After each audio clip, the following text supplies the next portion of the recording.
Curiosity is something we oftentimes think of as just a childhood trait. Kids ask a lot of questions.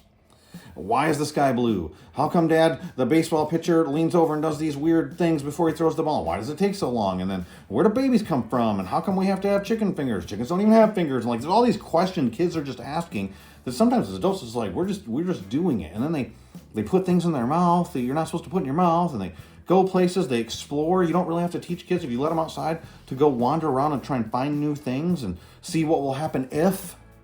I wonder what they'll say or do if I do this, and why do people say that, and why is this wrong, and why is that right, and where does this come from, and where was God when, and how come? And they ask these huge questions, these silly questions, these simple things. They're curious, and somehow as adults we lose that.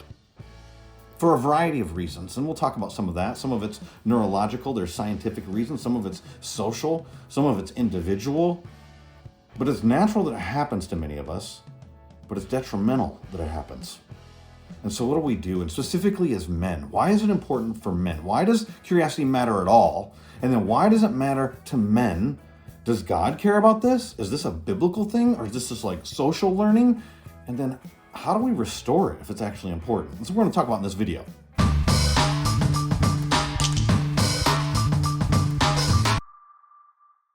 Hopefully you can see I love football. I've got my Detroit Lions shirt on. I was loving the Lions when they were 0-16, and now they're contenders. And I'm a Lions fan, born and raised in that area, and I love my American football, Detroit Lions. But there was a show about 3 or 4 years ago that was talking about the other kind of football, the kind that you play with your feet. We call it soccer here in America. It was called Ted Lasso was the show. And there was an American football coach that was brought across the pond to coach football that you play with your feet, and he didn't really know the game. But you saw that people treated him kind of like he was a hillbilly and was out of place and didn't understand stuff and always underestimate him. There's this one scene in the first season. It's probably that scene is worth watching the whole show, where he's in this pub and there's this guy, Rupert. Rupert, if you haven't watched the show, he's a shallow, hollow human being who's from outward appearances very successful. But as you get to know him, you realize how empty he is inside.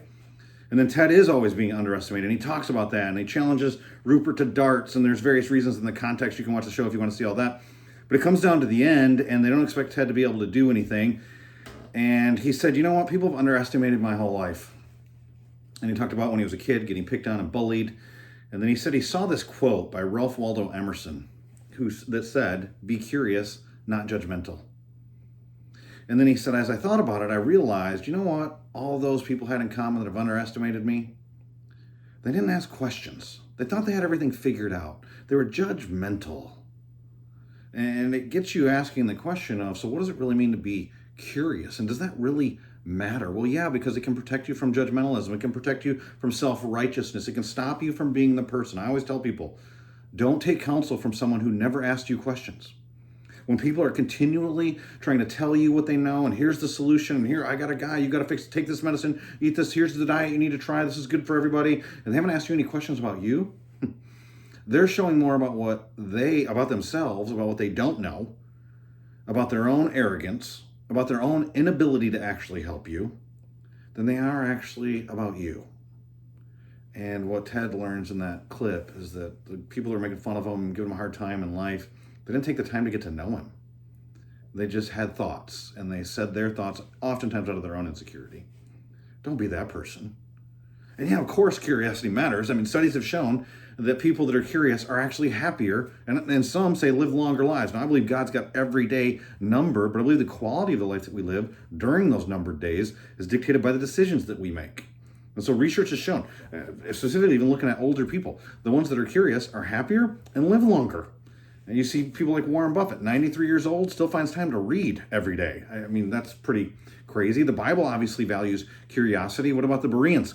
When they're listening to teaching, they don't just assume that everything that they're being told is true, but they go and they diligently seek out the answers for themselves. That requires a curiosity. How about this Bible verse?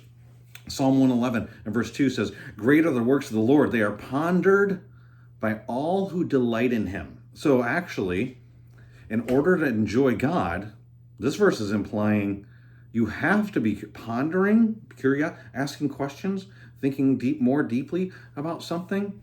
You see people like Elon Musk. How does one guy, you could say, oh, he's a genius, but how does one guy think about so many different topics and come up with different solutions than most people come up with. Thomas Edison, the light bulb, like all great inventions, great scientists, they're all curious at some level. And what you end up finding is that curiosity not only produces happier people that live better lives, that aren't judgmental, that aren't self-righteous, but they actually have better connections and relationships. There was a study that was in the Journal of Personality and Social Psychology back in 2006, and it talked about curious people finding deeper bonds and relationships with others. They ask more questions, and they're humble enough to let people ask questions of them, not getting defensive, and so they become vulnerable and let people get to know them. And so you see great leaders like Abraham Lincoln, people who lead change, oftentimes curious people. And if you want to look at the Bible and ask whether God would value curiosity, why is it that Jesus, the only one in the Bible that has all of the answers, asks over 300 questions in the Gospels? Because curiosity matters. It changes lives. And we see biblical examples. Like, think about what would be missed without curiosity. When Moses is working this job, he doesn't want to work, he's killed somebody, he thinks his time's over, he's living in the cycles of shame, and he sees a burning bush. What if he just ignored it? What if he didn't go over and have that encounter with God? He would have missed at least an encounter with God. What about Nicodemus? Nicodemus doesn't meet with Jesus at night and ask him questions. I mean, there were other religious leaders. There were other Pharisees that didn't do that. Would we have John 3:16 in our Bibles if Nicodemus wasn't curious? But we're talking to men. This is Manhood Monday. So is it really important for men? Well, here's the reality. It's important for men for specific reasons. A lot of men become apathetic. And the reason why they're living this quiet resignation, where they feel like there should be more in life, but they settle for like false bravery and all the stuff that we saw in that original quote that kicked off this series, is because there's apathy. Curiosity continues to make you a learner and a leader and a grower.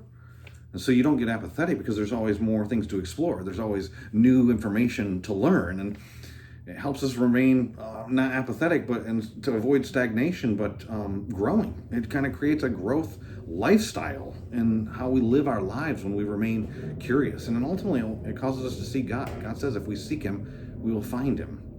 If you think you got everything figured out about him, why would you seek him? Ask, seek, knock, and the door will be opened. Seek me, and you will find me. Draw near to me, and I'll draw near to you. You think about how curiosity plays a role in our faith. Listen to this proverb. Proverbs chapter 25, verse 2 says, "It's to the glory of God to conceal a matter. To search out a matter is the glory of kings." Interesting. So why is it that we don't, I say that we need to remain curious, not become curious. We're curious when we're kids. It goes away. There are scientific neurological reasons. Our dopamine levels go down as we get older, and curiosity is part of fulfilling your curiosity is going after a dopamine. Like, I want to find the answer. There's an excitement in that. And we know that that production decreases just with age. But we also know that it can be reignited. But you have to be intentional about it. We know that NASA's done a study. Listen to this, in this NASA study on divergent thinking. It was back in 1968, but it said 98% of 5-year-olds scored at genius level of creative thinking. 98%, so almost every 5-year-old is genius at creative thinking. By age 10, only 30% retain that level of creativity. By adulthood, only 2% still thought divergently. It doesn't say that they're at the genius level, they just even thought at that level. This suggests that curiosity is unlearned over time. A NASA study. But the reality is, we know that curiosity can be reignited in our lives. And there are reasons why it declines. Yes, there's neurological reasons. There's societal reasons. We're afraid of man. What the Bible speaks against that. We're afraid of what people think of us. If we say something or ask a dumb question or say something that makes us look incompetent, the reality is none of us are competent in everything all the time. And so you go to places where you're not the expert. And most of us avoid that. We avoid risk as we get older. We like our routines, and you wonder why we live lives of quiet desperation. Where's the adventure? Where's the risk? Which, by the way, when you look at the Bible from our perspective, not God's sovereign, he knows the end from the beginning. Risk is living by faith. And the Bible says that without risk, it's impossible to please him, Hebrews 11:6. And so you can say, well, I've got responsibilities, I've got kids, I've got these, I can't be risking things. I don't mean jumping out of an airplane with no parachute, but you've got to take risks where you don't know what the outcome's going to be, but you're stepping out and trying new things. And so what do we do? How do we impact this? Like, our society puts pressures on us not to be curious because we don't want to look like fools. We don't want other people think we're dumb. There's neurological things happening, and it's just a natural part of aging. There's what people call the Google effect, because you don't think you have to remember anything anymore. We'll just be able to look it up, so we don't really need to learn stuff. We can just find it anytime we want. But how do we get it back? How do we get curiosity back? Well, I'm going to give you 3 things. 1, ask more questions. Ask at least 3 why questions about anything that you're trying to figure out. Why is it like that? Why do they do that? Why aren't people asking this question? Just make it, you'll go deeper in your understanding of anything. Ask questions about people, not just, hey, honey, how's your day? What was it about your day that you liked or didn't like? How do you think other people felt in that experience? Why did you feel the way that you felt? And you're digging more towards not just facts, but to heart, motives, thoughts, inner being. That never goes away, no matter what your age is. And like I already said, don't take advice from people who don't ask questions, because they just want to show you what they know. And that's actually a sign of immaturity and insecurity, not a sign of their knowledge and wisdom. It's pretty awesome to me that Solomon has that experience when he's just become king and he's a young man, and God says, you can have anything you want. You have money, power, women. And he says, give me wisdom. Oh, if we all sought wisdom like that, it'd be significant. There's a Harvard study about asking why multiple times a day. I won't cite that right now, but here's something else. Ask questions, try new things, travel to new places. I had a mentor tell me one time, go to places where you don't know the jargon, like every workplace, every subculture, whether it's a hobby. If you don't know, ever spend time on the water, maybe you go water skiing. If you have never hunted before, go hunting with people. Get in a book club. If you're not an academic, maybe you're a plumber, go to an academic place where they speak all these and start to learn the words. You can learn the words. And if you are an academic, why don't you take off the academic garb for a little while and go to a soup kitchen, not just to do a good deed, but to be around different people and see what it's like, and that you don't actually you can think you're better than their world, but why don't you ask them questions? Why are they there? How'd they get there? Well, what is life like for them on a regular basis? Don't just pity them and try to fix their problems. Enter in to their lives. For me, I've gone to other places. I've got a relative that does production for movies and shows, and I went one day and was an extra just to be around, see what it was like and see what they do. And it's so intriguing how they tell stories, which overlaps with my job. And so you think about these arenas that I didn't know the jargon. I don't know all that stuff, but wow, it piques some curiosity and some deeper learning. Maybe you don't know finances. Take an accounting class. Get online. Coursera. Harvard's got online classes. You don't even have to get admitted. You could be a C student and you can take some Harvard online classes. And there are a lot of ways you can learn more and go places that you don't know. And if you're a business person, you're always doing finances, then get your elbows dirty and go out on a building site. And maybe you invest in real estate. Why don't you go see some people that build houses? Like, just go to a place where you're not the pro. Maybe you don't do any of that. Read a new book. Read a different genre of books than you usually read. And here's a fun one. Play. We know that play increases elasticity in our brains. That actually, when we're playing, there's some companies like Google, they have their workers do 20% of their time as playtime. We know when we're playing that creative ideas come, outside the box ideas come, that there's less activity in our prefrontal cortex where executive decisions are made, and instead other connections are made in our brain. When we try new things and we're playful about how that happens, it's actually rewiring our brain and wiring our brain to expand, to think more. But what's playful to you? Because what's playful to you might not be playful to someone else. I've cited some of these scientific studies. Well, they actually studied Nobel Peace Prize winners, and they found that the ones the scientists that did really well, they did playful activities, like played music, painted, did puzzles. There's some companies, they don't even hire people if as a kid you didn't play with Legos.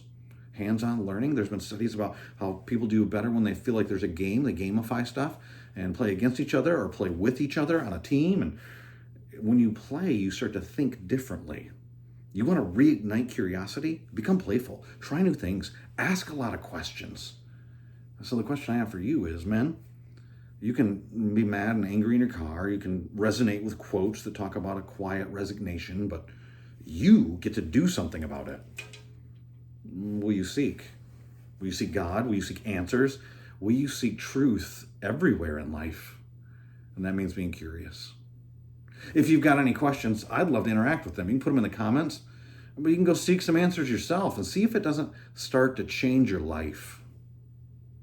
Until next time, thanks so much for having this conversation with me. Hit the like button, hit the subscribe button, and share this with somebody if you think it'd be a blessing to them.